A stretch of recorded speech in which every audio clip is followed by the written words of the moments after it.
Welcome to Prody Academy, education for your business to be successful. My name is Zane Stevens. I'm the founder of Prody Financial. If you're a business owner, I want to ask you this question. Do you want to be in a place when you open a set of financials that you feel confident that the information that you are reviewing is accurate and can be used to be able to make business decisions? I'll give you a couple of seconds, but I'm guessing the vast majority of you will say, yes, that is important to me. There'll be a small percentage of you go, I know my numbers, don't worry about it, I've got it in my head, that's fine. And I'm not really talking to you guys. I'm talking to those ones that really value true, factual, accurate information that they can use to assess where their business was, where their business is going, and how can I use this information to make good decisions, to put my business in a place where it can be successful. I think most business owners will say that financial information is critical in their decision-making process, and it is helpful if you can trust the information that you're using to make those decisions. This is where your accountant comes in place. Think about an accountant as that person that is there for you on a day-to-day basis, that is making sure that the information is recorded accurately, the bookkeeper, and then the financials are closed out on a regular basis and that are accurate and provide you with reporting, most likely your controller. Now you could have a third person in this step, which is your CFO, that is taking that information and providing you with strategic insight on what those numbers mean, what they mean going forward, and how we can adjust our budget and forecast to make sure that we're going in the right direction. So let's drop into the controller role. That's where I like to spend a lot of time. Offer a lot of CFO type services, but the controller work area is really important because we want to make sure that whoever is having those conversations around the numbers, the strategic input around it, has good quality information so that they are making good decisions. I can provide you with one tip that will make sure that the information you're receiving is really accurate. And this is something for all accountants, including bookkeepers and controllers, and for business owners who think they can do their own books. This tip will help you make sure your information is accurate. And this tip is reconcile everything. What does that mean? It means reconcile everything. It means go to your balance sheet, and every single account that you see there within your chart of account on your balance sheet should be reconciled. There should be a third-party document that confirms that balance. Now, don't go to some schedule that you wrote on the back of an envelope, but use your bank statement, use your loan statement, use an inventory count or a warehouse report.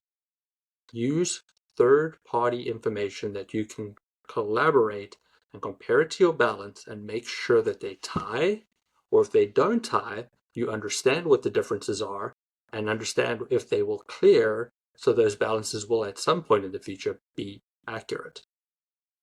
Additionally, you should be going to the profit and loss account and saying what balances or transaction totals in this account are very important to me and they should be accurate.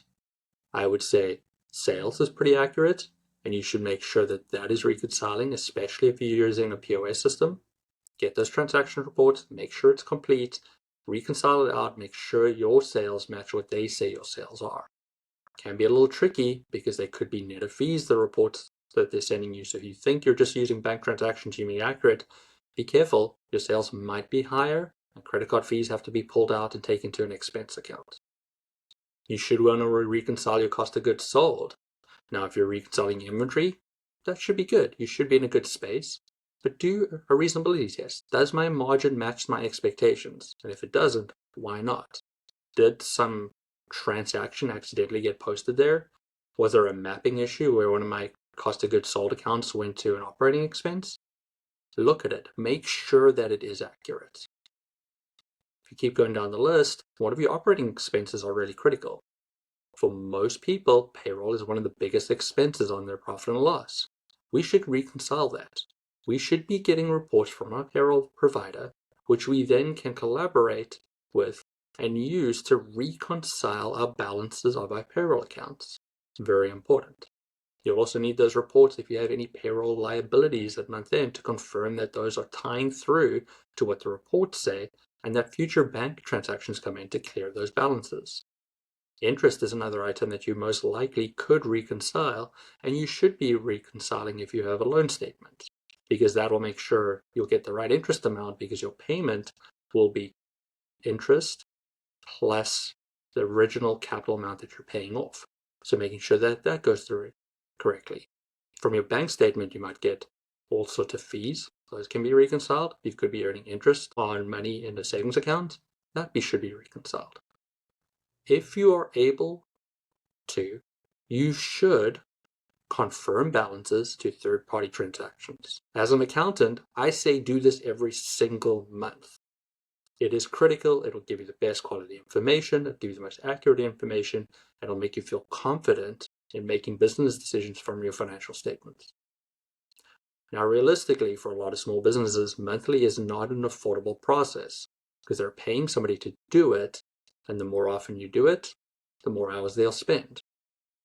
For those people, I'll say pick very important accounts like bank accounts and credit cards to be reconciled monthly, and then focus on all the other accounts to be done quarterly. If your sales and payroll are very critical to your business, you might even want to throw them into the monthly bucket, but you can probably get away with them doing them quarterly as long as it is being done and being done accurately. Anything longer than quarterly, I start getting a little bit nervous. But if you're a newfound business and your revenue is really low, you can probably get away with doing it annually.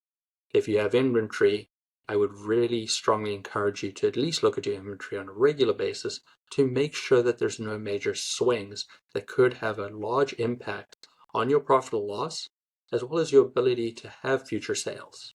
Keeping an eye on it is not just good to keep accuracy of your books, it also gives you an insight on, are you looking after your assets? Are you looking after the items that will create future revenue for you?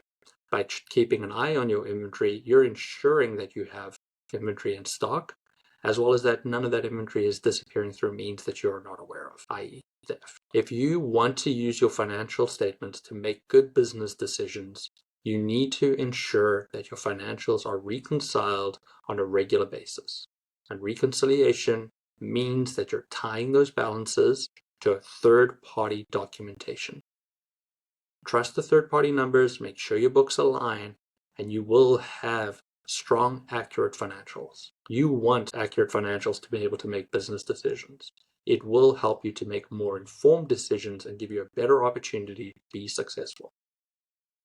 Do not accept unreconciled financials in your business decision-making process.